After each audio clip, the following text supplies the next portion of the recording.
Question this morning, is Donald Trump's White House run a form of presidential payback?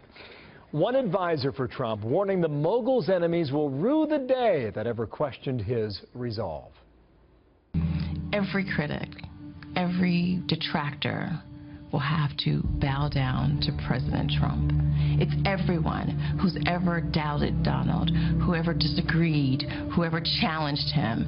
It is the ultimate revenge to become the most powerful man in the universe. Wow, that sets the table. Tony Segg, Republican strategist, Fox News contributor, Jessica Tarloff, Democratic pollster and strategist, senior political analyst for Schoen Consulting with our friend Doug Schoen. Good morning to both of you. Good morning. That is a part of a clip from Frontline that I believe airs for the first time Tuesday night, I think. If I'm wrong about that, check me on that. But it's a fascinating clip to watch.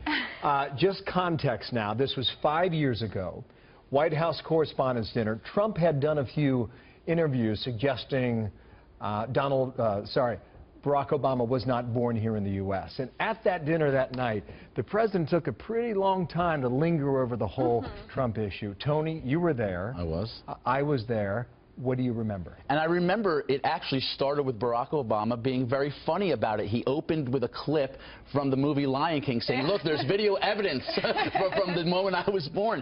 But he took it to a degree, certainly training on Donald Trump, making him the central foil in his act. It was jocular for a while, but it did get a little stinging, and it did get a little bit beyond the normal parameters of roasting and ribbing. It clearly was an axe to grind for President Obama, and he seized the moment. But I don't think Donald Trump handled it in any sort of fashion that was that negative or wrong. He took his lumps. He was sitting right there center room. I think the larger issue Donald Trump has with Barack Obama is what he has called a record of failure, whether it's foreign policy, whether it's trade deals, whether it's basically a lost decade of economic growth. That's the, I think, clear motivation for the Trump candidacy, not any particular insult from Barack Obama. Bow down, Jessica. Oh, yeah. We're all going to be. I guess I'm going to have to take a bow, right, if he wins, as I am a chief detractor of his candidacy. I think it was hilarious. I remember watching it at home. I was not at the dinner and thinking it was very funny. But you have to also consider the fact that birtherism is not funny. I mean, what Donald Trump was advocating, what he continued to advocate, even after 2011 when he said that he stopped, that the President of the United States was not born in America, and delegitimizing our first African-American president is very serious. So I think that Barack Obama, you can say maybe he went a little far with it, but it's incredibly personal and aggressive what Donald Trump was doing. It's a fascinating... Hillary Clinton did not start birtherism. She did, but to both of you, it's a fascinating clip, and I can't wait to see the show on Tuesday night. Yeah. Here is Roger Stone also, and this goes to a little bit of what they believe is the motivation here. Watch here.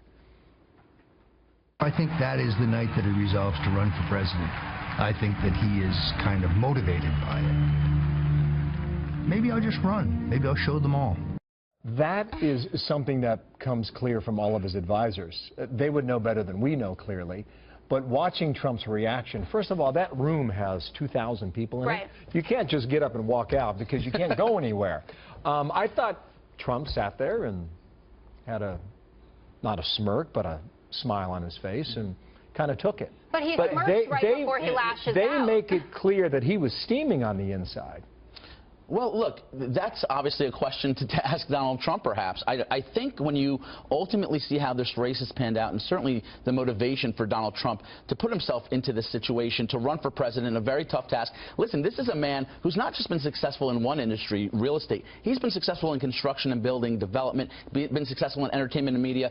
Clearly, he is interjecting himself because he understands that America is in decline right now. And yes, I think he relishes the opportunity to be the person fighting the elites, frankly, Bill. The elites in the media, the elites in not just the Democratic Party, but even the conservative movement. So he, I think, is basically created a dynamic this election, why he's doing so well, of the us against them, because the us, the people, the grassroots, the kind of population of this country, not in Washington, not in Hollywood, not in New York, feel completely detached and underserved. So yes, I do think there is a part of that he feels he has the capacity to be their champion, and he's stepping up to the plate. So you're buying that then? I think it's the exact reality. Definitely buying it. I'm not buying it at all. I mean, Shocker. Donald Trump it is a shocker, isn't it, this early in the morning.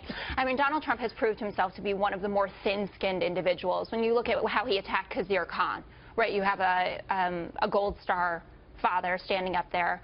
totally within his rights to talk about, you know, his son's experiences and what Donald Trump has done. Then he goes out there and attacks him. I mean, this is a trait that is so core to who Donald Trump is. So do I think he's mounting this entire campaign just because Barack Obama insulted him? No, I don't think so. But I do think it is a motivating factor. And it's scary to me that we see promos for this. We have people who are going to be top advisors to him, part of his team, talking like they're still on The Apprentice. I mean, this is the presidency of the United States of America. It is far more serious. And it will be serious on Monday night. Do you have a quick projection for what you expect for Monday? Well, look, I mean, like the 100 million other Americans projected to watch, I'm certainly going to be that many. With great anticipation.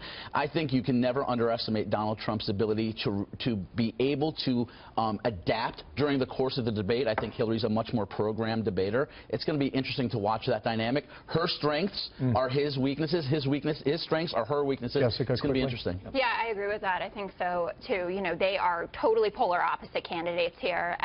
Obviously, they're preparing in incredibly different ways. So it'll be interesting to see how that plays out. I'm watching for her to make sure that she doesn't try to be something she's not.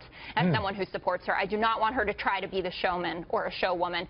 You know, she's good at policy. She's wonkish. It may not be as sexy, but it makes for a great president. But she needs a reboot, and she knows it, and she's going to try. I don't know. The polls are not looking so bad for her now. I don't think she's going to be that desperate. I don't think you've been looking at the recent ones. Thanks to, I look at them all. Thanks to both of you, and good morning. Morning.